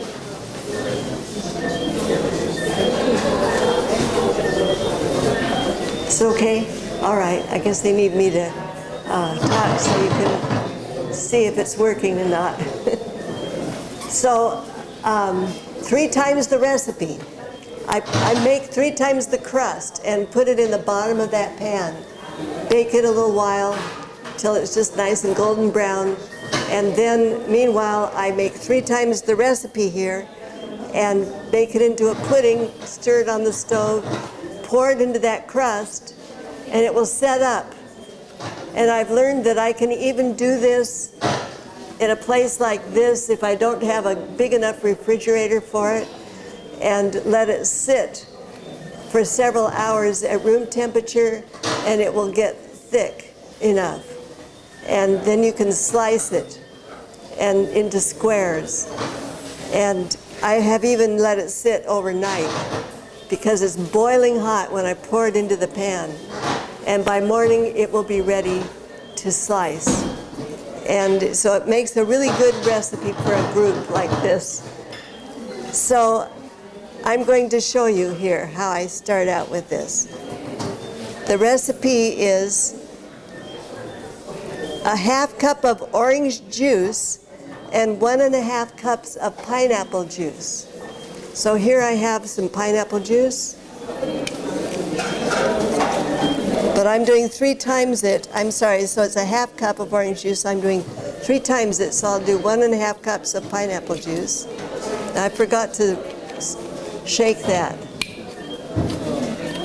See if that makes any difference.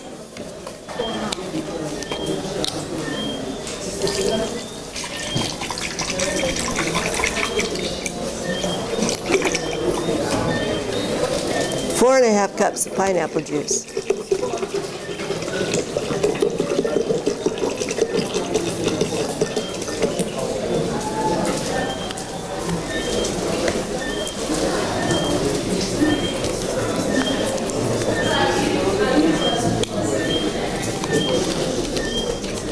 Now, I stopped short of 4½ cups because I want to make sure I have enough here. 1½ cups of orange juice.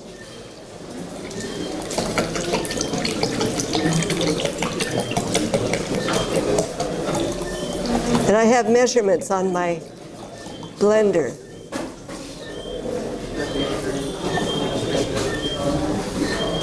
And really don't even have to blend this. Yes, you do at the end, that's right.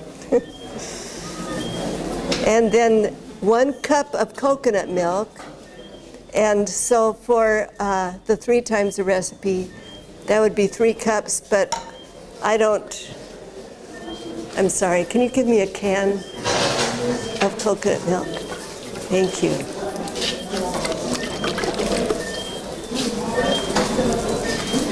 I just put in 1 can, and it's plenty.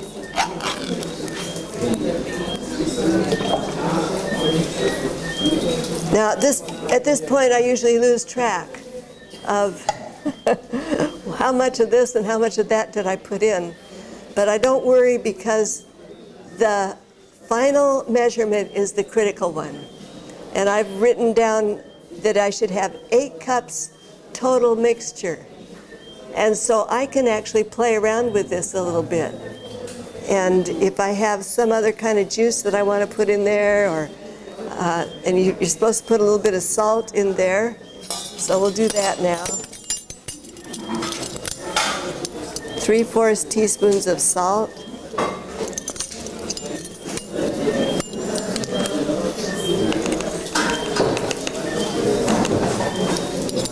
I'm just going to, well, okay, there's the 3/4. And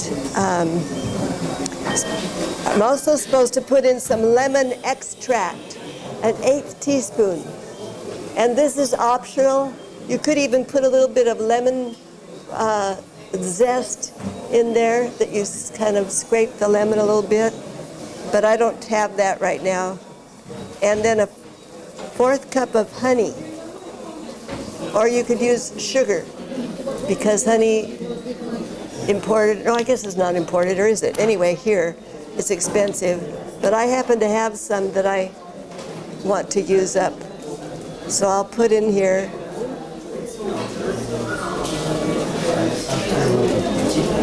looking at my measurement here, 3/4 cups of honey, and then 2 tablespoons of lemon juice, but for 6 times the recipe, that'll be 6 tablespoons.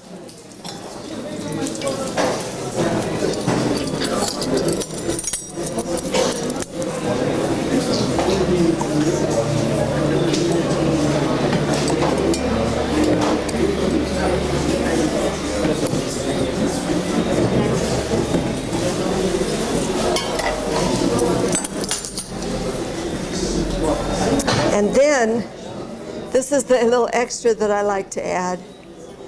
I had some at home. We can get them frozen in chunks. And so I keep those in my freezer. And one time I was making this, and I had some, and I just decided to put some mango in with this, and it made it so good. So now I got to get a spoon.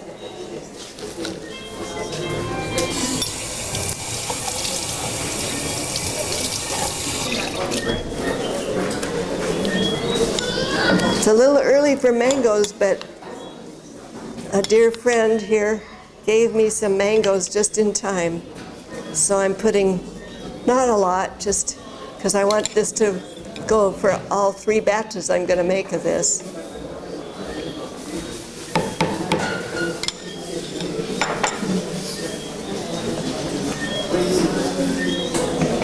Then I'm going to add, blend that all up, and then I'll add enough more juice to make 8 cups total. Make sure I've got everything in there. I still have to put the cornstarch in. So maybe I'll do that later when I get back to our place. Now, I'm sorry we didn't get this. I need a strong guy. There's one sitting right here. Pick up that and put it down over here a little far closer where I can reach it. My transformer. Thank you. Yeah.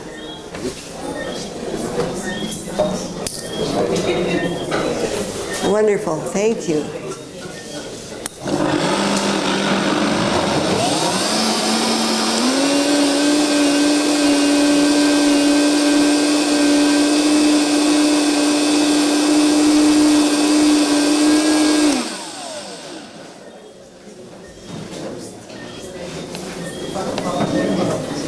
So now I need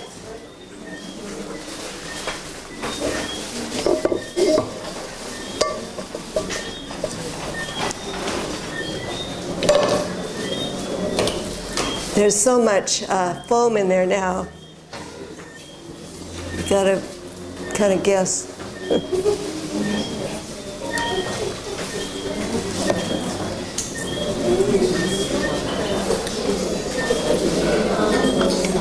Okay.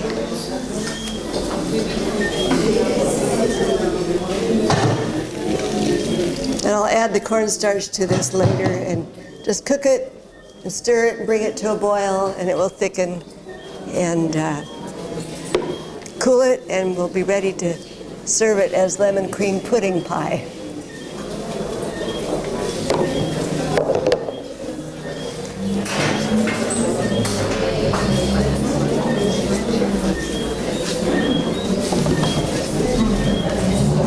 And then I'm going to show you, kind of turn our minds now to in a different direction. Instead of dessert, we're going to page 58 in the cookbook, and one of my very favorite, I don't know, sauces, topping, whatever you call it, spread, is the tofu sour cream on page 58. And I don't know if St. Lucians like to use a mayonnaise or sour cream on things or on a sandwich or as a salad dressing. Anyway, this is a very good all-purpose sauce, really, that you could put a little dab of it even on a baked potato or some of the ground provision, you know, that you like to serve. You can flavor it up a little bit and make a salad dressing out of it. Put some tomato sauce in there, and it makes like a Thousand Island dressing. You have to flavor it a little bit with your favorite little bit of green seasoning, and not too much of that, but just enough to give it some flavor, and a little bit of speckly look, you know, like a Thousand Island might look. So can somebody cut this open for me? Open it? Yes.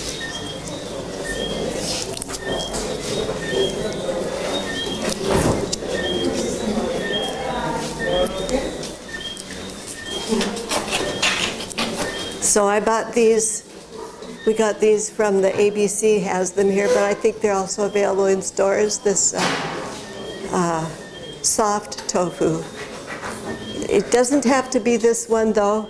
I've made it also with the kind that comes in these containers.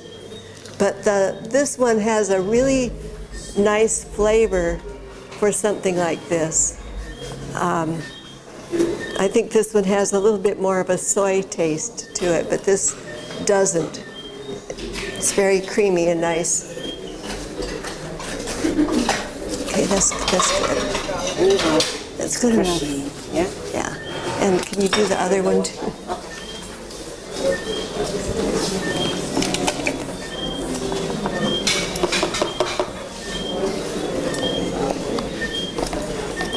And then I'm going to add to that the seasonings. And it also says to add a half cup of cashew nuts to it.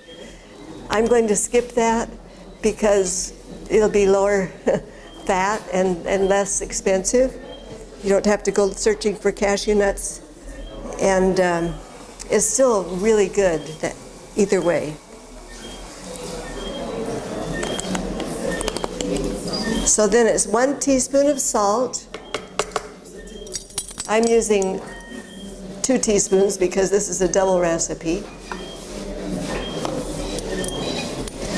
And then some lemon juice.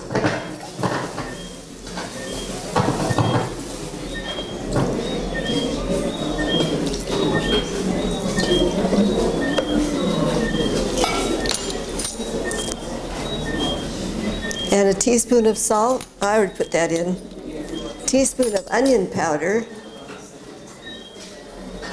Sorry.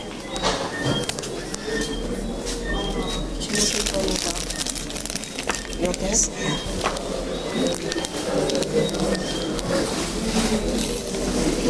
Oops. Well, that's probably a teaspoon right there. Kind of spilled.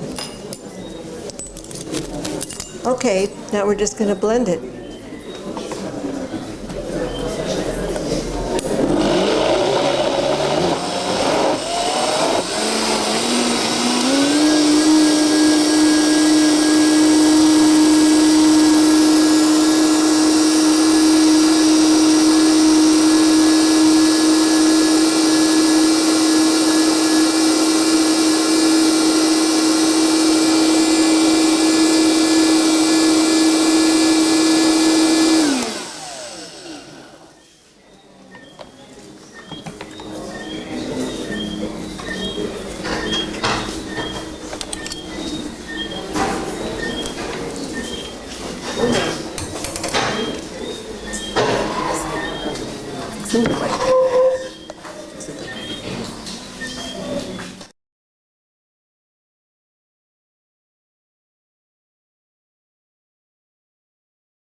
All right, so we're going to set this aside.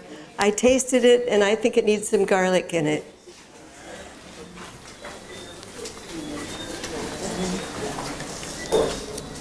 How long the tofu have to go get? It's ready. It's ready.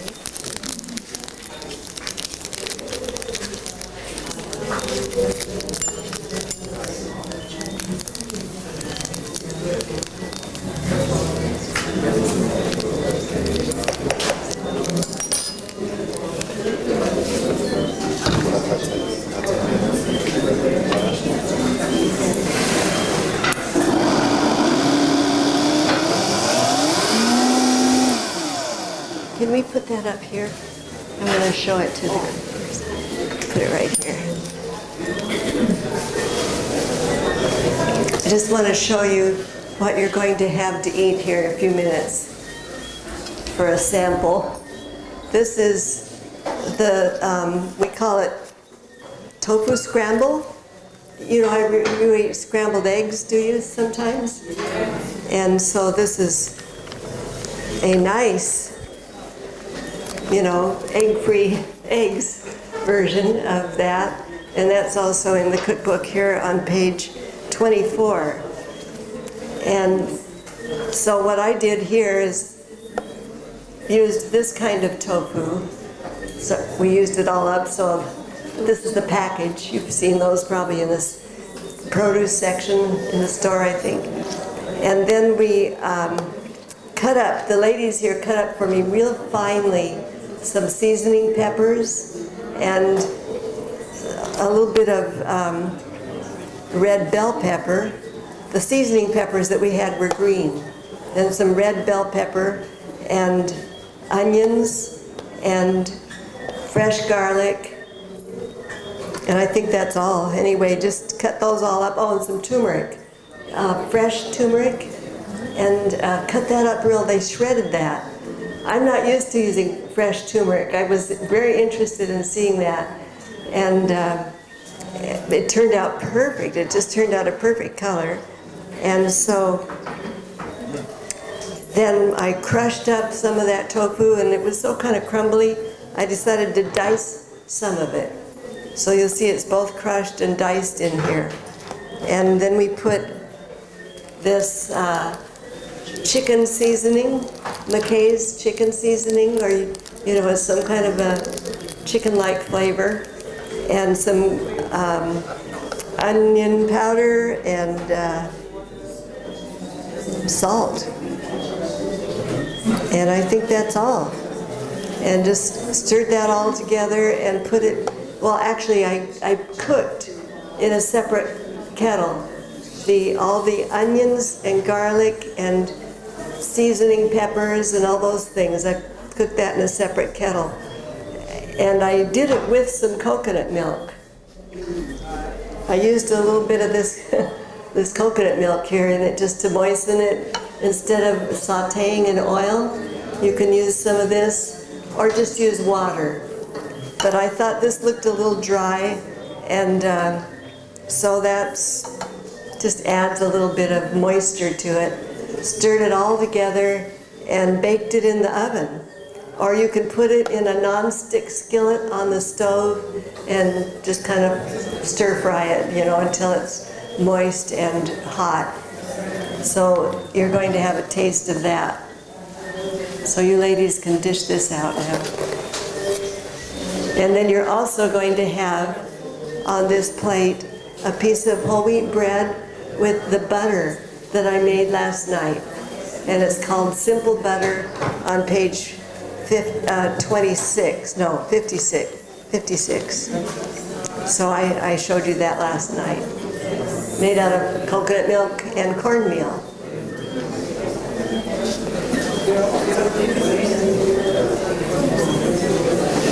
And then we're going to put a little bit of this just on the side for you to taste. You can maybe even dip your bread in it or something. I don't know, it's just a taste. And often, one of our favorite things for a sandwich spread is to take some of that tofu and mix some of this in with it. And then you can even put some celery, maybe a little bit of pickle diced up in there, and it makes a very nice egg-like salad sandwich filling. Do you ever make egg sandwiches?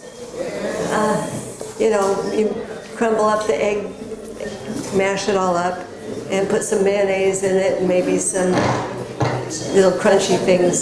So that's what we do with this tofu. So we're ready to. Well, they just need some help putting that together. Are there any questions that any of you have? Any questions? My question Well, is very simple. I don't know if you would like it.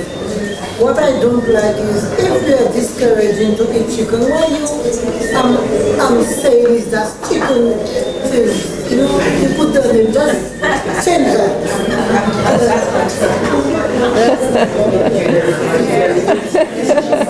I'll tell you, I'm sorry we forgot to give you a mic. Shall we give you the mic and let her say it in a mic? Yes, I heard it. And I don't know if we have our roving mic tonight, but I'll repeat it for you. She said, you're telling us to not use chicken. I have to have your attention, though. I got too many conversations. You ignited a lot of talk here. We all have some feelings about that, don't we? We're giving up chicken. Why should we have chicken seasoning? Just don't call it that. We don't want to have chicken-like. We don't want to have egg-like. We want to just have something that's new and different, maybe. Don't make me think of chicken. Well, I've had people tell me that. They don't want... Pardon? Yes. Oh, where is the dip? I'm sorry, this has to go on there.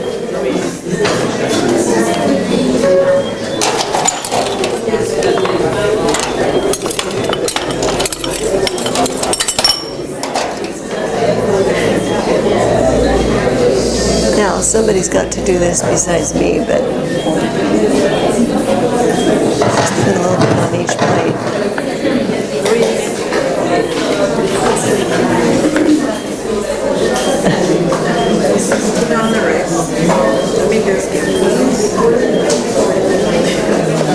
So I'm sorry, we almost got these passed out without our dip, sour cream dip. And you can just taste that with your fork or dip your tofu in it or your bread in it and imagine how it might be as a sandwich spread.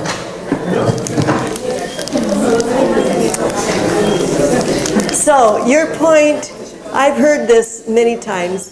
People will say, don't try to make it taste like something else. Just, it's something new, right? So if you want to do it that way, I understand. Although there are people who are very thrilled to think, oh, I can still have something that tastes like what I love, and it helps kind of to make that transition for some people. So we'll give it to them.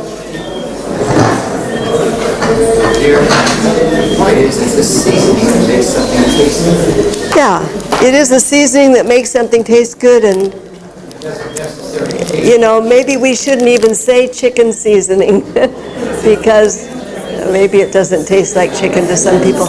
But some people love chicken soup. And how can I have chicken soup now? Well, you can put a little bit of this in there, and it really does taste a lot like chicken soup, I think, to some people anyway. All right. I have another question. We don't have a roving mic tonight. Did I make the bread? No, I didn't. And do we have a bag to show them the bread? It's from Amos.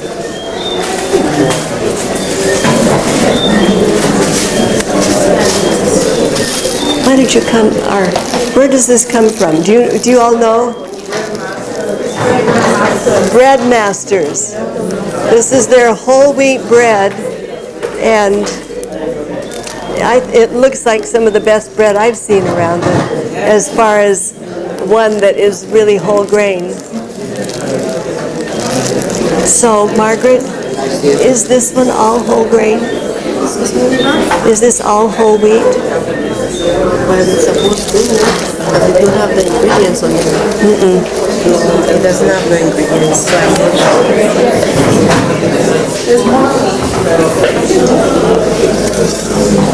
All right, any other questions?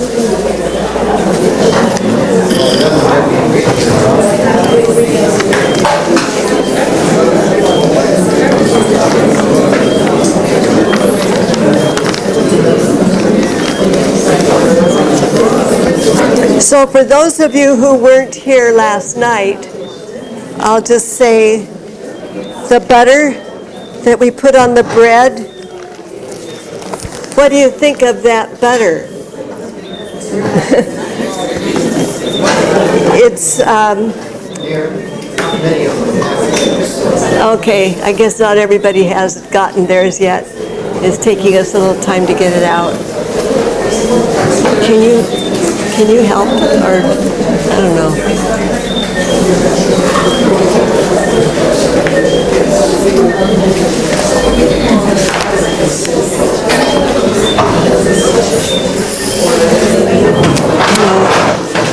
I'm wondering if That's okay, Neva.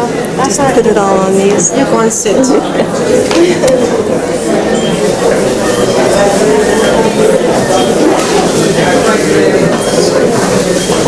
We need another server. We need another server. We need more servers, more people to serve.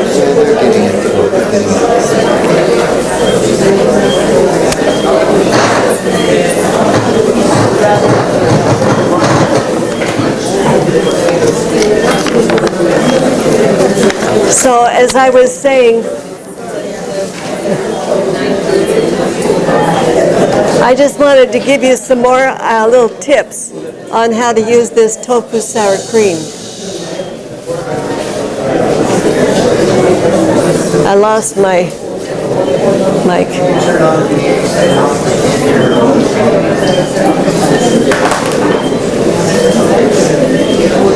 I'll do this. I don't think it's on. Why is it not on? I don't know. Is this on? Okay. Let me put it on your ear again. Well, it doesn't stay. It's working pretty well. It's just that the thing is off.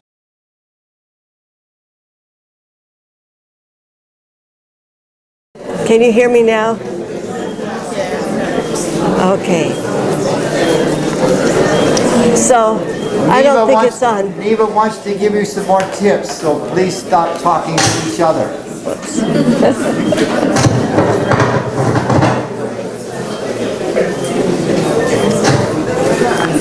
I just wanted to. Okay, I guess it isn't working. Hello, can you hear me? Is it working? No. It's not working. Well, you know what? Let's just get the little samples out to everybody, and if anybody has a question, I'll try to answer it, but this isn't working.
I'm actually done. You done? Yeah.